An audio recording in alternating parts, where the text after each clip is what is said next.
Talk about cats and pigeons and headless chickens.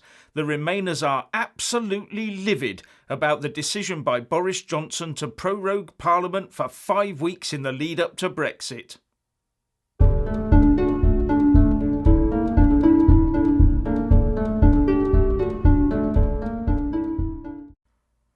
Remainer MPs and campaigners are queuing up to spout at journalists their disapproval of the decision taken by Boris Johnson to advise the Queen to shut down Parliament for 5 weeks.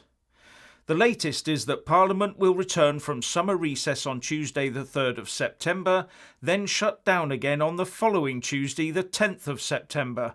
They would then return on the 14th of October for a Queen's speech on the government's new legislative plans.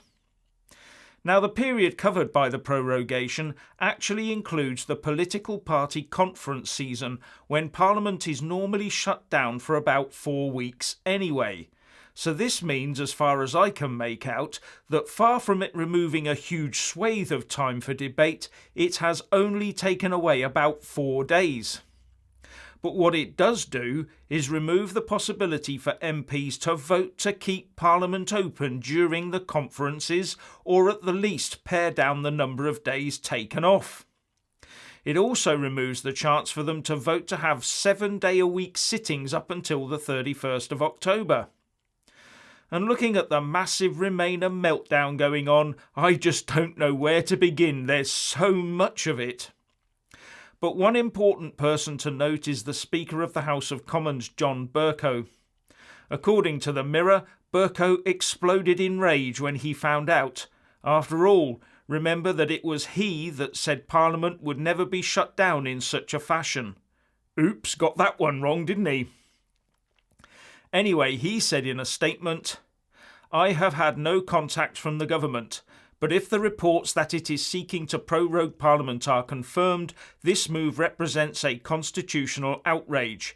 However it is dressed up, it is blindingly obvious that the purpose of prorogation now would be to stop Parliament debating Brexit and performing its duty in shaping a course for the country. At this time, one of the most challenging periods in our nation's history, it is vital that our elected Parliament has its say. After all, we live in a parliamentary democracy. Shutting down Parliament would be an offence against the democratic process and the rights of parliamentarians as the people's elected representatives. Surely at this stage in his premiership, the Prime Minister should be seeking to establish rather than undermine his democratic credentials and indeed his commitment to parliamentary democracy." And he ended with, "My family and I are away on holiday and I will make no further comment at this stage." Now, he is obviously against this move and is a known Europhile. He has also made this a personal issue when he reassured MPs and others that Parliament would not be shut down in the run-up to Brexit. So he will be looking to use any method he can to stop this prorogation, or somehow force a vote that would end up with an Article 50 extension.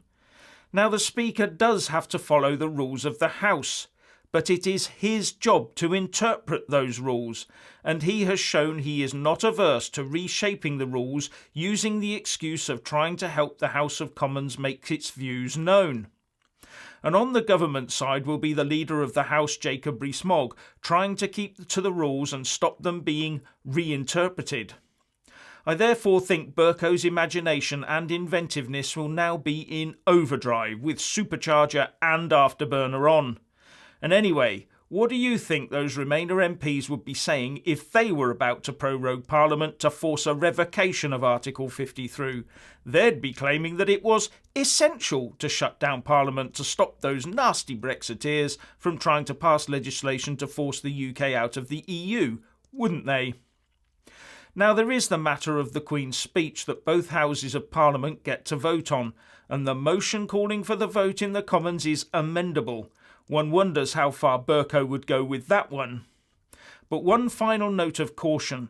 When a new session of Parliament starts after being prorogued, I believe the Prime Minister is able to bring back from the dead failed motions, such as the one regarding the Withdrawal Agreement Surrender Treaty. Food for thought. Anyway, what do you think? Please share and comment, and thank you for watching. please do like and share this video, and also subscribe to my channel. And when subscribing, please do remember to press on the little bell next to the subscribe button. That way you'll get an alert every single time I put up a new video. Thank you very much for watching.